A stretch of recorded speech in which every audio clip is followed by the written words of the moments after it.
just for a minute. Close your eyes for a second. Hi Posh Fam, welcome back to the channel. Thank you for subscribing. For those of you who just subscribed, thank you so much.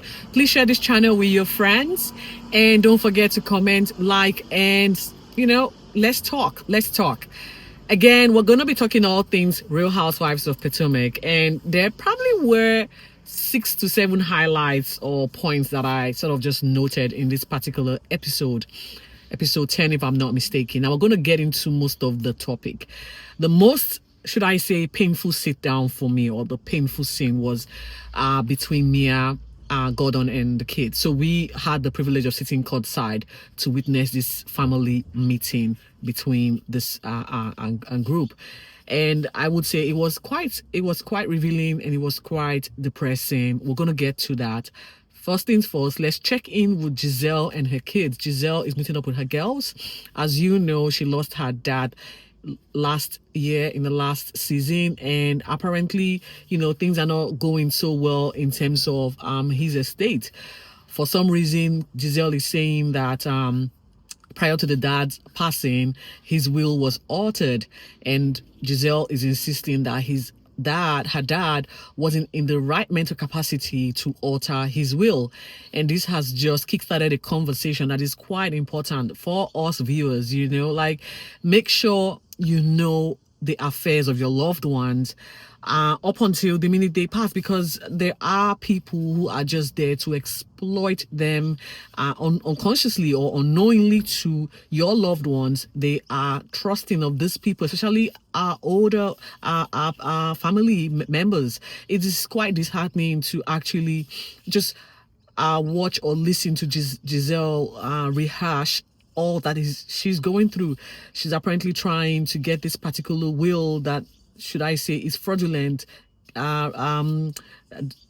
kicked out in court and destroyed, so to say, rendered useless or rendered inadmissible in court, to then hopefully establish what the states would decide as who would then become the beneficiary to her late dad's estate. Now, all of these things, when there is no will, the government or the state then decides how his estate is divided. So Giselle has a huge legal battle in front of her, and I just hope that this particular scene sort of creates an awareness for us to do right by our kids. She did mention something about trust, and yes, trust supersedes your will, supersedes everything, and no one can alter that.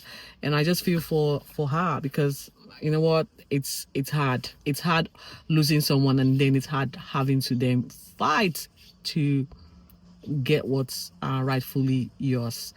We then move on to Stacey. Like I said, I don't really like talking about this chick because every time she comes on air, it's just clueless. So Stacey and TJ have decided to host a pizza date at her crash pad. The conversation was a bit awkward because Stacey was alluding to the conversation she had with the girls regarding her mediation attempt, and TJ wanted to find out where the money is going and what is she going to get, because he's got a vested interest in her and vicariously going to be living, through her crisis, if I would say. It doesn't really sound very well or sit right with me that she's discussing her current separation and financial matters with this particular guy who I don't know his status just yet. She then goes on to say, if I start dating other people as recommended by my friends, what will you do? The guy's not into this girl, but he's trying to fake it, as best as he can. There's money involved at the end of this. And I'm just going to say, this chick just rubs me up the wrong way. She's a lovely, beautiful woman, but in her capacity and in what she's achieved, I am surprised as to why she is playing dumb on national TV. Well, TJ said, well, I'm going to support you regardless, but it's going to hurt me that you're choosing to see other people. I am not interested in having any sexual type relationship with you at this point. Well, fair enough. However, I don't think we need to be told every 2 seconds that these people come on air about the fact that they don't have any intimacy whatsoever to their relationship. It's none of our business. We don't really want to know. Guys, just keep it together. Get a grip. It's quite seriously. Starting to just, I don't know, like I said, there wasn't much to talk about other than the fact that Stacey needed some type of reassurance and kept apologizing for ignoring TJ at Wendy's party. This guy is such a big baby that the fact that Stacey left him to his own device, or left him to mingle and make friends and introduce himself to the other men in the group, was such a big ask. And he was upset. Quite literally, Stacey's apologizing. My girl, if this is how you're going to start the relationship, I'm afraid you might not finish it. This is not looking good in any way. Now, we did catch up with Wendy. Wendy is finally deciding to let her mom know that she's quitting her lecturing position at the university she was with. And as a Nigerian, I can understand the trepidation behind or surrounding the fact that she needed to let her mom know, because oftentimes we have our parents having high expectation, you know, on their kids. The expectation is we need you to excel, do well, be career driven, be a go-getter, and then support us as we get older.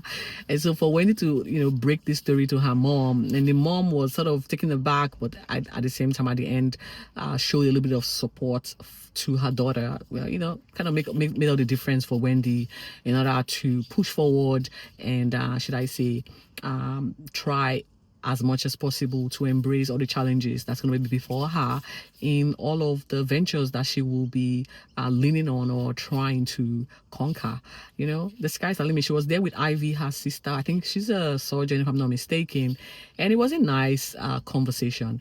This then kicked us into Kiana and Mia having a conversation surrounding Gordon's mental health. Now, we all know that Kiana's partner works in the mental health, a social worker, and so probably has a few, should I say, advice to share to Mia. And Mia, now, personally, I don't know if this is Mia's call to make. Is she now speaking for Gordon? Is she responsible for Gordon's welfare? I don't understand. I thought you guys are getting a divorce. Why are you taking it upon yourself to disclose Gordon's current medical woes to everyone? Like, it's not serving you. If you're making the decision to move on with ink, you should do that and not paint this guy bad or paint him evil or tarnish the fact that he is going through a lot at this time. And it's, again, guys, what do you think? Is it right that she's navigating this whole conversation without Gordon present? Is there any legal consent to have her share this much details about this guy's mental health problems at the moment? Well, you decide, guys, because this whole thing is starting to rub me off the wrong way. We did touch base with Karen and Ray. They are going through a lot. As you know, there's a legal fight regarding the DUI charges on Karen, which has been extended to September, which we found out it was suspended, it has been adjourned to next year. And so they are trying to take stock of where they are at in their relationship and try to redefine or reestablish what is important to them in their 28 years of being together. She said it's a bit of work. It does take work. I am so happy for them to be this open to share that the fact that they're still together doesn't mean that it's been smooth sailing. You know, they've navigated the challenges and trying to come out of the other side together in one voice and supportive of each other. So Karen, I am happy that you guys are on this journey and you're providing each other the support you need during this difficult time. Now, before we get to the conversation that for me was quite disturbing, as involving Mia and Gordon and the kids, there was a bit of a lighthearted moment here, and that is Ashley and Giselle taking on speed dating. These two, as you know, they're single and they are searching. Now, this particular speed date was a speed date from hell. It was so funny. At the end of this particular speed date, Ashley did get a second date with a fine young man. And I don't know what becomes of this particular speed date, you know, this particular, you know, should I say, attraction between these two, but I hope it does go well for her. And that's something I like about Ashley. She's very expressive and she is not one to shy away from taking risk, and good on her. Again, Giselle did find someone that she liked, but I don't know if they're going to have a second date. We'll get to find out as this particular series progresses for this season. And now we get to Mia and Gordon. So we saw this particular scene, and this is where it ends for this particular episode. Mia had Gordon and the kids in the kitchen, and very quickly the kids were talking about, you know, divorce, marriage, separation, and all of that. And we saw Mia trying to, as best as she could, tell the kids that she's no longer going to be with her dad. And the daughter quickly said, well, I don't want you to be with ink, or I don't want you marrying ink. And that was quite profound for me. And I just had, like, my heart sank for this child to be dealing with the dynamics of adults. You know, I find it quite despicable that Mia would bring ink in this mix and have these kids further confused. The son, she doesn't know if the son is Gordon's. She's still talking about having a paternity test to confirm that.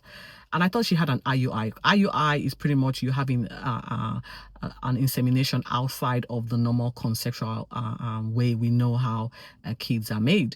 And so if you did that IUI and you're able to have, you conceived. So does that mean you took Ink's reproductive fluid to inseminate during the procedure? Because it doesn't make sense. Or this is just for TV. Because I honestly don't know. Gordon, on the other hand, wants her to let the kids know what's going on, and which should be best for the kids, instead of trying to go around in circles and beat around the bush and play funny games. And I honestly don't know why Bravo is showing this particular scene to us, because I was really heartbroken by this, watching these kids trying to come to terms with the breakdown of their family unit. This is where it ends, guys. We're going to find out how this progresses, if it does. And I, quite frankly, my voice is a little bit shaking just talking about it. Someone needs to call this woman together. She needs to get a grip. I know you're trying to use this show to make to earn a living, but there should be a line drawn. Like, we should not destroy our kids' life, or because we want to make money. It's quite sad. So guys, what do you think? Mia having to use her kids for a paycheck by destroying them now, because they're going to see this in the near future. What do you think? And the fact that Giselle is telling us about her impending legal woes when it comes to trying to secure her dad's estate. Is it something that resonated with you? Are you going to do something about it in order to secure your family's estate and know where the monies are going, and know where everything is pending, or in the event of a sad situation? That's it for me, guys. We're going to touch base next week, and thank you for watching. If you've watched this far, remember to stay safe and be focused. Bye.